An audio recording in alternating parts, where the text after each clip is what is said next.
2012 मौसम ठंडा था, लेकिन दिल्ली के राजनीतिक गलियारों में गर्मी बढ़ रही थी। ईमानदारी की प्रतिज्ञा और करप्शन के खिलाफ वार का वादा। जन्म हुआ एक नई राजनीतिक पार्टी का, आम आदमी पार्टी। समय के साथ इसके कुछ फाउंडर्स जैसे कुमार विश्वास, प्रशांत भूषण ने पार्टी का साथ छोड़ दिया था। पार्टी के बाकी बचे बड़े नेता जैसे संजय सिंह, सत्येंद्र जैन, मनीष सिसोदिया और अब खुद मुख्यमंत्री अरविंद केजरीवाल जेल में हैं। दिल्ली शराब घोटाला केस में केस दर्ज हुआ prevention of money laundering act 2002 के तहत।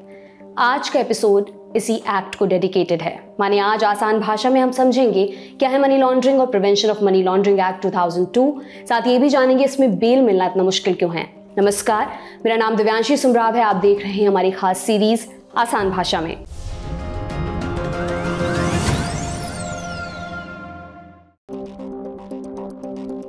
सीधे सादे शब्दों में कहें तो मनी लॉन्ड्रिंग माने काले धन को सफेद बनाना। टेड एड के एक वीडियो के अनुसार मनी लॉन्ड्रिंग इस शब्द का जन्म 20वीं सदी के गैंगस्टर और बिजनेसमैन अल कैपोने की कहानी से हुआ।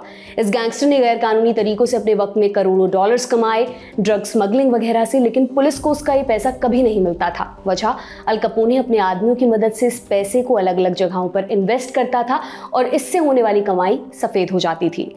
अब मनी लॉन्ड्रिंग को लॉन्ड्री के उदाहरण से समझिए। जैसे गंदे कपड़ों को धोने के लिए लॉन्ड्री में भेजा जाता है और साफ सुथरे कपड़े पैक होकर वापस मिलते हैं, ठीक वैसा ही मनी लॉन्ड्रिंग के केस में भी होता है।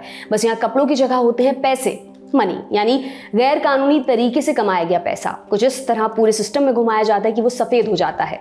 अब ये गैर कानूनी पैसा कहां से आता है और इसे बदलना क्यों जरूरी है? इस पैसे के कई सारे सोर्स हो सकते हैं। भ्रष्टाचार, क्राइम, ड्रग्स की तस्करी, आतंकवाद, और इसके जरिए बस कुछ लाख या करोड़ रुपए नहीं कमाए जाते। यहाँ खेल होता है सैकड़ों या हजारों करोड़ रुपयों का।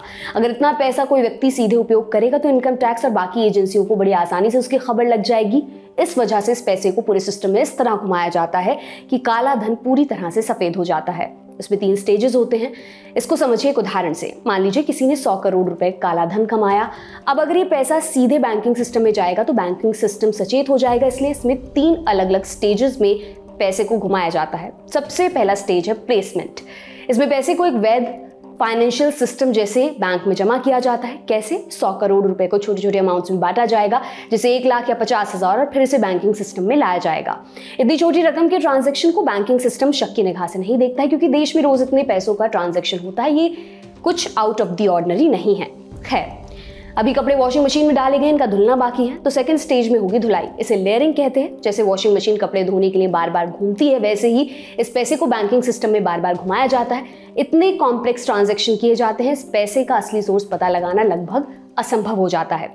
इसके बाद पैसा तो वैध हो जाता है, लेकिन इसे वैध तरीके से वापस अब उस क्रिमिनल तक भी पहुंचना है, यानी धुलाई के बाद अब आती है पैकेजिंग की बारी, यानी थर्ड स्टेज। इसे कहते हैं इंटीग्रेशन। इसमें कई तरीके आजमाए जाते हैं, जैसे डोनेशन। कई अलग अलग सोर्सेस से और कानूनी तरीकों का इस्तेमाल करके डोनेशन दिया जा सकता है, या विदेश में बनी कोई शेल कंपनी से इन्वेस्टमेंट के नाम पर भी पैसा आ सकता है।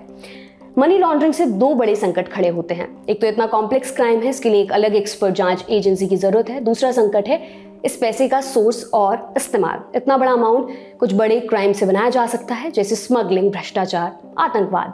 और जब ये पैसा लौटकर मान लीजिए क्रिमिनल के पास वापस पहुंचेगा, तब फिर ऐसा क्राइम और तेजी से बढ़ेगा। इन दोनों संकटों को ध्यान में रखते हुए, साथ ही FATF के मानकों का भी ख्याल करते हुए, भारत सरकार ने साल 2002 में एक कानून बनाया, prevention of money laundering act 2002। इस कानून को बनाने के पीछे 3 उद्देश्य थे। मनी लॉन्ड्रिंग जैसे क्राइम पर रोक लगाना, मनी लॉन्ड्रिंग के जरिए कमाई हुई संपत्ति को जब्त करना, मनी लॉन्ड्रिंग से जुड़े बाकी मुद्दों पर कार्रवाई करना। इस कानून में 3 मुख्य बिंदु हैं: अधिकारियों की शक्तियां, दोषी को मिलने वाला दंड, केस की सुनवाई के लिए स्पेशल कोर्ट। बारी बारी से इन सभी को समझते हैं। सबसे पहले बात अधिकारियों को मिलने वाली शक्तियों की। ये कानून ईडी के कुछ अधिकारियों को मनी लॉन्ड्रिंग से जुड़े मामलों में जांच करने का अधिकार देता है। इसके साथ ही मनी लॉन्ड्रिंग में शामिल व्यक्ति की संपत्ति को अटैच करने और जब्ती के अधिकार का प्रावधान भी इसमें है। इस कानून के तहत एक इंटेलिजेंस यूनिट भी बनाई गई है, नाम FIU इंडिया, यानी फाइनेंशियल इंटेलिजेंस यूनिट इंडिया। ये एजेंसी वित्त मंत्रालय के अंतर्गत आती है। जैसे रॉ का काम है भारत की सुरक्षा के विषय में खुफिया जानकारी जुटाना, वैसे ही FIU का काम है मनी लॉन्ड्रिंग के मामले में जानकारी जुटाना। इसके साथ ही FIUI के निदेशक के पास एक और ताकत है।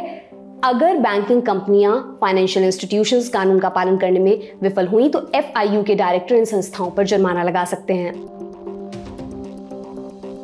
इस कानून में पीएमएलए के तहत होने वाले अपराधों की सुनवाई के लिए विशेष अदालत बनाई गई। इस अदालत में 2 तरह के मुकदमों की सुनवाई होती है। पहला, पीएमएलए के तहत आने वाले अपराध या पीएमएलए के साथ ही कुछ ऐसे अपराध जो आईपीसी का हिस्सा हैं। इस कानून में मनी लॉन्ड्रिंग की सजा का भी जिक्र है। जैसे अपराधी की उस संपत्ति को जब्त किया जाता है जो मनी लॉन्ड्रिंग की कमाई से खरीदी गई है।